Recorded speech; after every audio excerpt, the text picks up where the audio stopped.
Alright guys, TudGrubbear back again today. Haven't enjoyed your Monday so far, and this was not a video I expected to be making this soon. I had something else planned for tonight, but well indeed. The Call of Duty League has just confirmed that 4v4 will be the format for the upcoming competitive season. It's been 5v5 for a couple of seasons now through Black Ops 4 and now through Modern Warfare, but they are reversing it just a day after the World Championships concluded. This is going to create an incredible amount of chaos. It also looks like there's not going to be, expansion teams as well, like we talked about. We thought if it was going 4v4, maybe they will expand. That doesn't look like it's going to be the case. This is going to leave a lot of players on the sidelines. What do those players do? Not only from the professional side in terms of roster mania, but also from the amateur perspective. A lot of those players, I imagine, will want to get back into the Pro League when it does expand. Looks like that's going to be 2022. There's so much to talk about here. Is this going to be a good move? Maybe that's a discussion to have in the coming days. But today, I wanted to really touch on what moves might some of these teams be making. I want to focus on the Empire and some other ones today. Chicago, I think I'll do a separate video on, because that is certainly,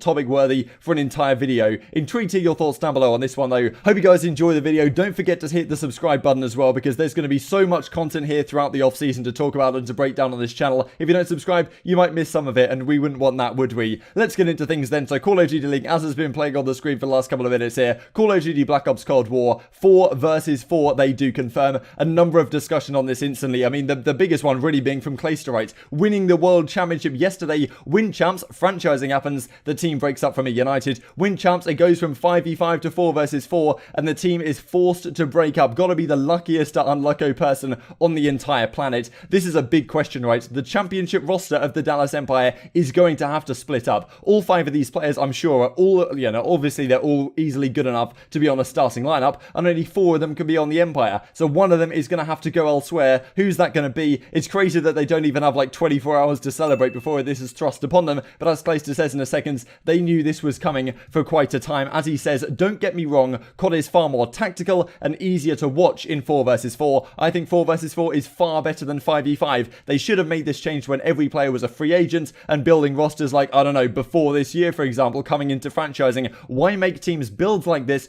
just to have to go and revert on it just a year later? Then again, this looks and smells like a cost-cutting measure for organizations to be able to maintain their investment during COVID. Not going to talk about it anymore. Pretty upsetting that we can't see what this team was capable of next year. Just wish it wasn't like this. Nobody deserves to go. Interesting statement from Clayster, saying that, part of the reason maybe that the organizations were down for this is because, we've seen it so far this season. Jerd supposedly being released from the Royal Ravens. Similar thing, of course, with Aches being released from the LAG. They're trying to, maintain salaries and cut costs, I suppose, in a sense. And it's probably easier for the teams if they only have to have 4 players on a squad as opposed to 5 plus 2 subs. As we talked about at the time when this was initially rumored, if it goes 4v4, is there going to be 2 subs on the team, or is there going to be only 1? And then you only have to salary 5 players, whereas right now teams have to salary at least 7. That's going to be a big cost-cutting exercise, and it may well help a number of these teams out, and that is kind of what Clayster's implying. Interesting topic for sure. Appreciate how all the LANs handled this news the last month, so apparently they've known for an entire month here. We were all consummate professionals and just focused on the goals regardless of what happens.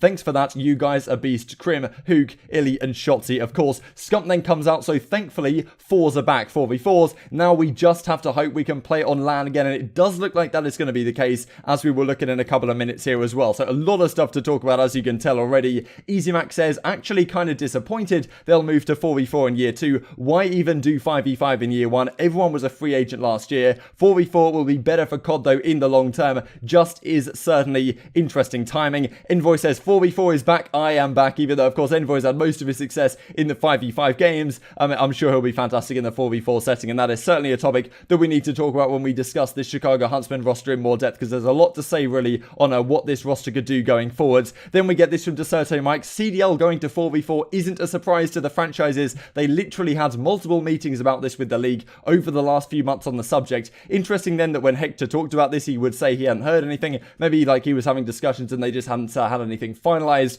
over, Hex, of course, of the Chicago Huntsman. And then he follows up with this in reply to Jake Lucky. The orgs decided this, so, saying that the organizations were pretty complicit in this decision making, which as well, that would kind of go in line with what Clayster was talking about, the fact that this could be a cost-cutting venture. We then get this then from the Rise Nation. Back to 4v4, say less, kind of implying that Rise are looking to get back. They've made this very clear that they want to get into the Call of Duty League, and this might be another thing just for Rise Nation to say, like, look, we want to get back in. This season is going to be the one. However, it doesn't look like that's the case. ESPN come out just a few minutes ago and say sources tell ESPN the Call of Duty League will not expand going into Season 2 and is instead setting its sights on expansion in 2022 after a full offline season. This meaning, of course, LAN. So it looks like the Call of Duty League is betting on itself and saying, look, we're going to put on a clinic in 2021 in the offline arena, in the LAN arena, with all these proper home series, and maybe we won't have fans for part of them, maybe we will. Who knows exactly what's going to happen with the pandemic situation as it continues to evolve into 2021. But it looks like the Call of Duty League are betting on themselves and they're saying, look, we're going to prove that this is a versatile investment and it is a good investment long term. And even though we have a lot of interest right now, they are not going to expand the league quite yet, but will be looking to do so, as we can see, from 2022. Now, this confirmation, well, it's not confirmation, it's just ESPN reporting it, but obviously is going to be pretty damn reliable, I would imagine. And it kind of makes sense given the pandemic situation that we are currently in. Of course, though, this creates absolutely huge implications for the players, and we'll just have a quick chat here over the coming minutes about what this could mean for a number of the players and for a number of the teams. So we get this from Crone at CDL Intel. Who would you drop / bench from Dallas? And Clayster comes back and says, kind of implying it could be him, but to be honest, it could be him, it could be Crimsix. I don't think Shotzi's going anywhere. He talked about the fact that,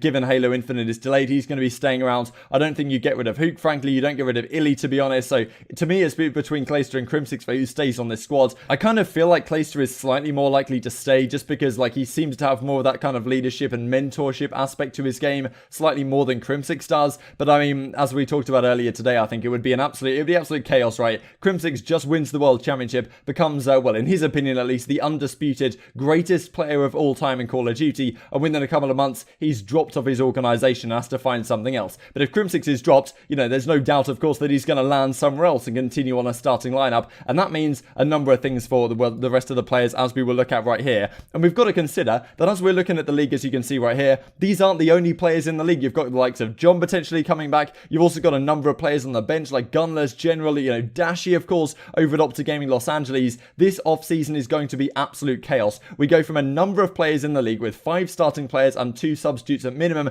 to potentially down to just 4 players on 12 teams. That means there's only 48 players on the starting lineups of all the squads, and if there's only, one substitute, for example, that they have to do, then there's only a minimum of 60 players in the entire league, whereas right now, as you can see on screen, there's a hell of a lot more than that. Some teams certainly might keep on to a number of substitutes, but I imagine Toronto Ultra, they're not going to need 10 players if there's only a 4-man starting lineup. They might choose to keep 4 subs or something like that, but they're certainly not going to keep all this entire roster. And well, there's so many questions here, right? If you're a player like Looney, for example, and you struggle to get onto a starting team, what do you do next season? Do you try and go through the amateur bracket this season with the intention that next season when it expands, you're going to be able to get a spot on the Rise Nation organization or something like that? That's probably what you have to do, but it certainly creates so much chaos, right? And a number of these teams that have, won the World Championship in the case of the Empire or come right to the top, they're going to have to make some changes. And well, a number of these teams, it might not be as simple as just removing one player, because that player then might go to another team and form a God squad that might end up beating your team. I mean, this is just absolute chaos. We have so many great players in the league right now, and 5v5 was pretty much just about good enough to encompass all of that talent. If we're going to make the same thing work in 4v4, and I think 4v4 was a step in the right direction, as I have discussed, but it means that we lose out on 12 professional players that are no longer in starting teams. That is a massive deal, to be honest, and really is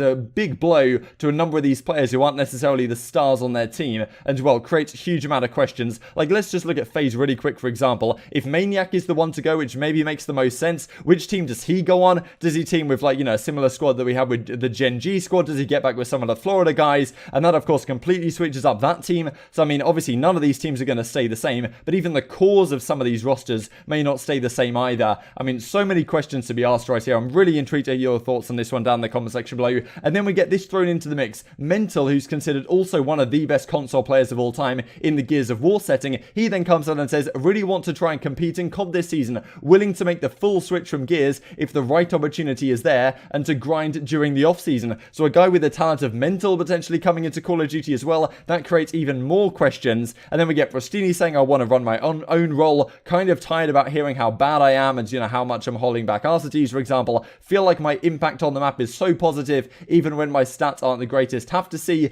what happens with next year. And this Chicago Huntsman topic, I'm sure we will be discussing tomorrow. And then we get this, of course, from Crone at CDL Intel. 4v4, capture the flag or control or uplink or whatever. I mean, who knows what's going to happen, but in a 4v4 setting, I don't imagine Treyarch are going to be bringing back domination. Let's just put it that way. Intrigued to hear your thoughts in the comment section below. Like if you guys enjoyed the video, subscribe if you are new. As always, I would greatly appreciate it. This is absolute chaos. So much stuff's going to happen during the off-season. It's certainly going to be, well, the biggest content season probably in Call of Duty off-season history. And I'm certainly here for it, and I'm sure you guys are here for it as well. Liking the video would be greatly appreciated. Helps push this content out to people who are just like you, and helps people join the Call of Duty competitive community, which helps all of us in the long run. Thanks for watching as always, and I will see you next time.